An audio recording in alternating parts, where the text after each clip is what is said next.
ଆଜି ସକାଳୁ ସକାଳୁ ବହୁତ ଖୁସି କାରଣ ମ୍ୟାଗି ହେଇଛି। ତାପରେ ଆମେ 2 ଜଣ ଖାଇ ଦେଇଥିଲୁ। ଖାଇ ଦେଇକି ମାନେ ମୁଁ ଯେହେତୁ ଦାଦା ଘର ମତେ ଡାକିଥିଲେ ତ ମୁଁ ରେଡି ହେଇଗଲି ଦାଦା ଘରକୁ ଯିବା ପାଇଁ। କାରଣ ମତେ କାଲିଠୁ କହିଥିଲେ ତାପରେ ଏଇଠି ପଳେଇ ଆସିଲି। ଆମ ପୁଅକୁ ଟିକେ ବିଧା ଥୋଇବି ଭାବୁଥିଲି ଯେ ସେ ଦୁଷ୍ଟ ହଉଥିଲା ବୋଲି ଆଉ।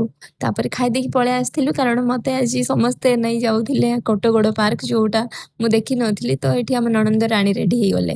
ଆଉ ଏଇଠି ଗଲାବେଳକୁ ସମାନ ଟାଇମକୁ ବର୍ଷା। ଆଉ ଏଇଠି ଭିତରକୁ ଗଲା ବେଳକୁ ପୁରା ବର୍ଷା ହିଁ ମାରୁଥାଏ। ହେଲେ ବି ଆମେ ଗଲୁ କାରଣ ଆସିଛୁ ମାନେ ଆଉ ଫେରିକି ଯିବା କି ନାଇଁ ନା ସେଥିପାଇଁ। ତ ଭିତରକୁ ଯିବା ଆଉ ସବୁ ଜିନିଷ ଦେଖିବା ଆପଣମାନଙ୍କୁ ବି ଦେଖୁଛି କାରଣ କିଛି କିଛି କ୍ୟାପଚର କରିଛି ଆପଣମାନଙ୍କୁ ଦେଖଉଛି। ଆଉ ଆମେ 2 ଜଣଙ୍କର ତ ସବୁବେଳେ ଆଉ। ତାପରେ ଏଇଠି ପୁରା ଲାଇଟ୍ ଭିଉଟା ତ ବହୁତ ହି ଭଲ ଲାଗୁଥିଲା। ଆଉ କୋଟଗଡ଼ ପାର୍କ କିଏ କିଏ ଆପଣମାନେ ଆସିଛନ୍ତି କମେଣ୍ଟରେ ଜଣେଇଦେବେ।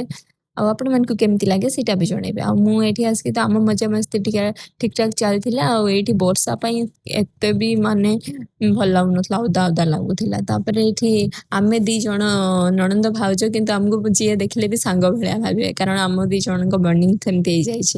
ତ ଆମେ ନଣନ୍ଦ ଭାଉଜ ବୁଲିଲୁ କାରଣ ଆମ ସହିତ ମମି ଯାଇଥିଲେ, ବୋଉ ଯାଇଥିଲେ, ଖୁଡି ଯାଇଥିଲେ, ତାପରେ ଆମ ବଡ ଯା ଯାଇଥିଲେ।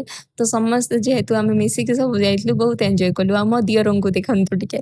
ତାପରେ ଏଠି ମୋ ନଣନ୍ଦ ରାଣୀ ଆଉ